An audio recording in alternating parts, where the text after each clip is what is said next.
All right, hi. We're just gonna do a quick little update on how we're feeling and how the first 2 weeks of our trail experience went. So we started on the 11th. We're about day 15 right now. We're in Idyllwild, as you know already. Yeah, we'll let Renee just how did it go for you?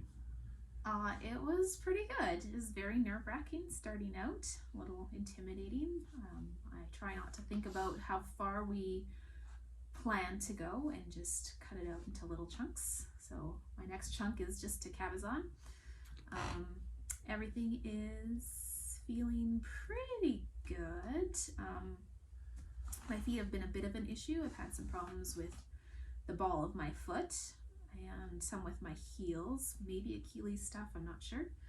So I've been taping and massaging and nothing's gotten worse. Some of it actually feels a little bit better.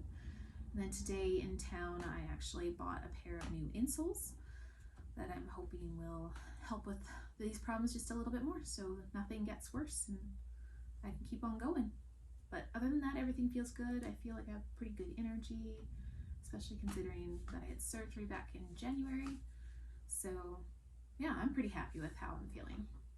Yeah, I'm pretty much the same. I really have very little problems. I had sore feet once in a while, but no blisters for either of us.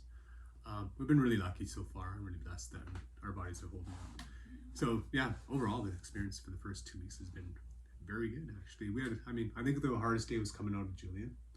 Yeah, it was a long day right off of a 0, but it went well. It was just a hard day, probably more mentally than physically.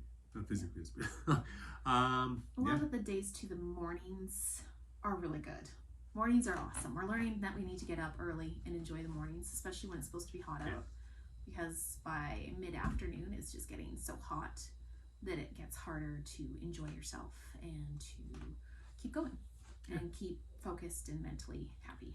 Yeah, so I don't know if we've talked about this, but just quickly, our plan from the start was to start slow, somewhere between 10 and 12 miles a day for the first week, and then bump it up to between 12 and 14 miles the second week, which worked out really well. We stuck to that. We did 11 miles an average the first week and 13 miles an average the second week. That was our plan. It's hard sometimes because you want to do more, but yeah, it was worked out well for us. So that's our plan going forward. We're gonna do maybe average a little more than 13 this week.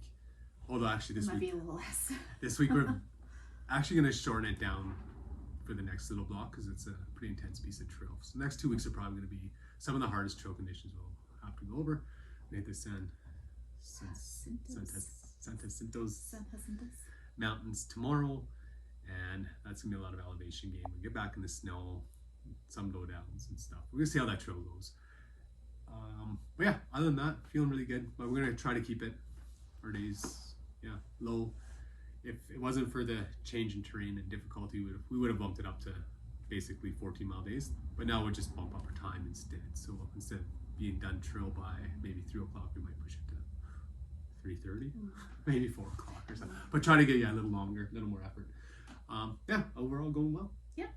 Okay, we'll do a quick little look at what our resupply for the next few days to Cabazon looks for. We went into town today. This is our resupply plan that we just bought today in Idyllwild. Good selection of stuff in Idyllwild, a lot of stores. Pays to shop around to get your better deals. Some of the stores are more expensive.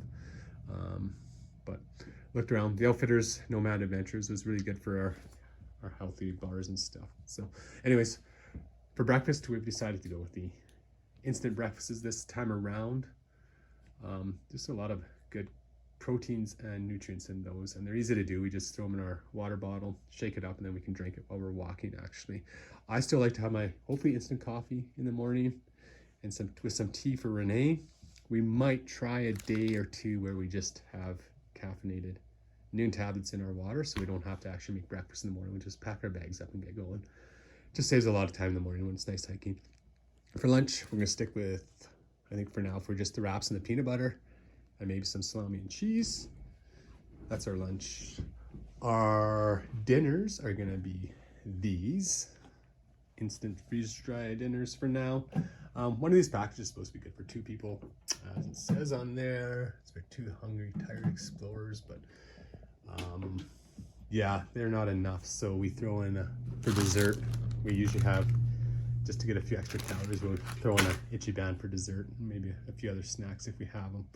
So that's our 3 dinners. We'll have that with our itchy bands, and then we have one night where we're gonna actually have mashed potatoes with some tuna packages for our snacks during the day. We try to stop often for our snacks. We're up with about an hour and 20 minutes. We'll stop, take our packs off, and have a bar. So that's what these bars are for, and we'll just switch them up during the day, and we'll probably have like 4 of those a day is what we have rationed out for ourselves. So that's what a 5-day resupply looks like. We probably could get away with maybe 4 on this stretch, but it's over the mountains, and who knows, it's always good to just have a little extra protein or a little extra food when you're out there. So yeah, that's a 5-day resupply carry.